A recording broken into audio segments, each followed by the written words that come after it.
Getting closer to a deal on border security and aid for our allies. And that's what Senate leadership told reporters, including our Washington correspondent Rachel Knapp this afternoon. Rachel, what's the holdup on these negotiations?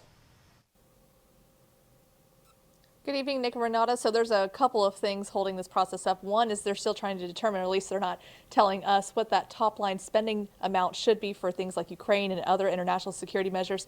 Also, they're trying to figure out some border policies, trying to iron out some of those border policy issues. They have reached some consensus on a few things, but they still say they have some work to do on that. And while for the most part, Senate leadership, they say they're working together to reach a final deal, one of their biggest hurdles is the House. Now, the Speaker of the House, Mike Johnson, is adamant that he doesn't want to move forward with a supplemental deal unless Congress passes the House's sweeping border policy legislation. It's better known as H.R. 2. It would drastically change the asylum process, require employers to verify that workers are documented, continue building the border wall, and more. The Democrats I've heard from on H.R. 2 are very much against this proposal, describing some of these changes as draconian and lacking human rights. So while Speaker Johnson is pushing for this legislation in the supplemental, Senate leadership seem to have a more positive outlook on these negotiations. They say they're working together to reach a consensus, but even after months of discussions, a final deal has not been made. Speaker Johnson at the moment says the only way he's going to pass a bill is H.R. 2. As I've said to him repeatedly and publicly till I'm blue in the face, you can't do this unless it's bipartisan, and that's not a bipartisan solution.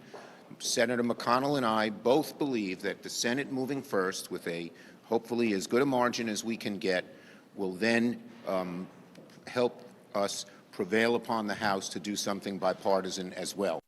The American people expect us to do something about this problem, and we're working hard on a bipartisan basis to try to come up with a piece of legislation that will actually help begin to solve this crisis at the border. Senators today really stressed the importance of passing this supplemental legislation, especially in regards to Ukraine.